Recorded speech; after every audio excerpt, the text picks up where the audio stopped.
We now know from the past few weeks a lot about what Donald Trump and Giuliani and Sondland and others, Rick Perry, were trying to get done when it comes to Ukraine. We have the call transcript, we have the text messages, we now have testimony from another number of people, including William Taylor. But there was something in that testimony that made me think, let's stop for 1 sec and let's think about how this could have gone down. We're seeing every day the way it is actually proceeding, but how could it have gone down?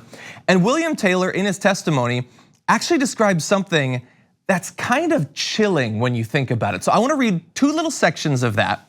And so here's what William Taylor said earlier this week. He said, on September 7th, I had a conversation with Mr. Morrison in which he described the phone conversation earlier that day between Sondland and President Trump. Mr. Morrison said that he had a, quote, sinking feeling after learning about this conversation from Ambassador Sondland. According to Mr. Morrison, President Trump told Ambassador Sondland that he was not asking for a, quote, quid pro quo, but President Trump did insist that President Zelensky go to a microphone and say he is opening investigations of Biden and the 2016 election interference, and that President Zelensky should want to do this himself. Mr. Morrison said that he told Ambassador Bolton and the NSC lawyers on his phone call between President Trump and Ambassador Sondland. So again, it's ridiculous for Trump to claim there that it's not a quid pro quo. He wants him to do this specific thing and he's conditioned military aid specifically on that. That's the definition of a quid pro quo. But it's about the announcement and Zelensky doing it himself, and we have more details on that. The following day, on September 8th, Ambassador Sondland and I spoke on the phone. He said he had talked to President Trump, as I had suggested a week earlier, but that President Trump was adamant that President Zelensky himself had to, quote, clear things up and do it in public. President Trump said it was not a quid pro quo.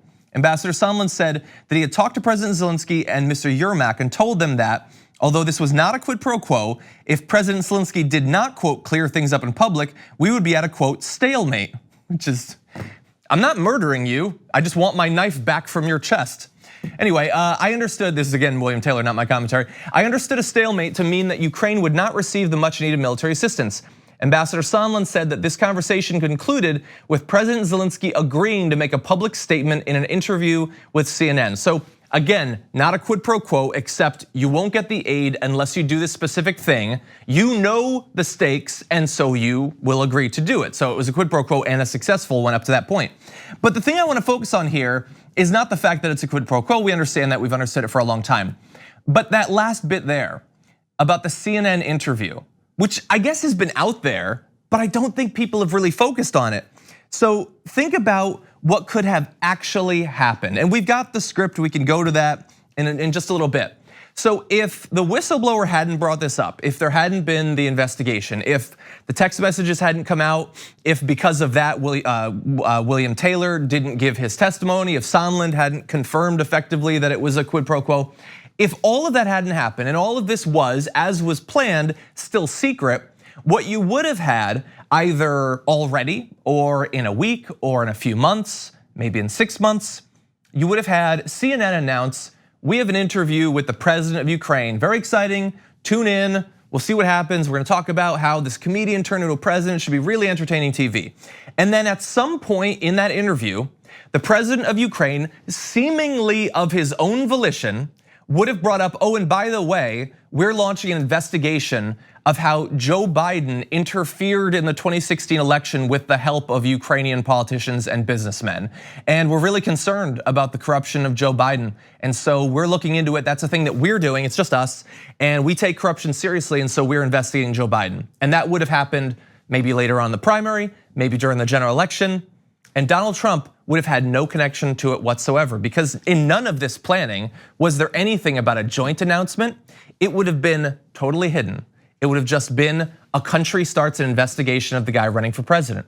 That was the plan. It could have happened. For all we know, there are other plans that haven't been revealed, that aren't being investigated right now, that we don't have the text messages, we don't have the call transcript. We know that there were a lot of really scary phone calls. That's what the brave sources from inside the White House have revealed. They haven't actually given us those transcripts, but they have said that scary stuff has been said. So imagine if that had actually happened. And in fact, it was so specific, as I alluded to earlier, that they had an idea of the specific thing he was gonna say on CNN. So I'm jumping ahead here. Special attention should be paid to the problem of interference in the political processes of the United States, especially with the alleged involvement of some Ukrainian politicians.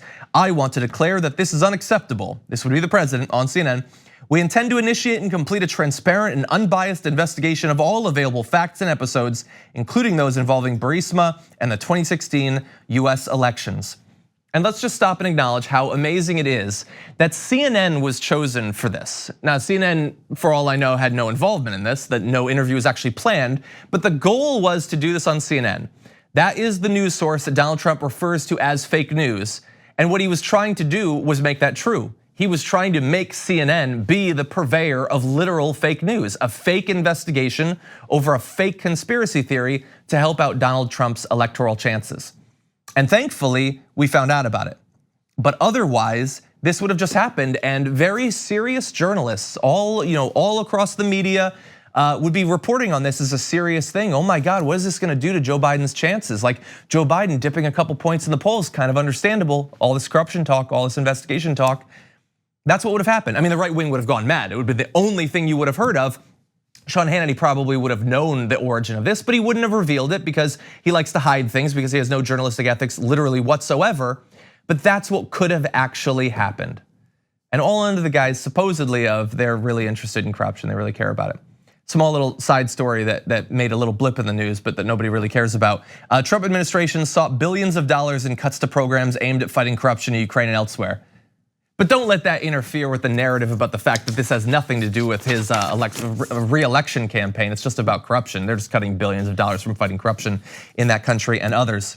So anyway, we have averted that potential future, but that was what they were going for. And imagine how powerful it could have been if the whistleblower hadn't initially raised his concerns.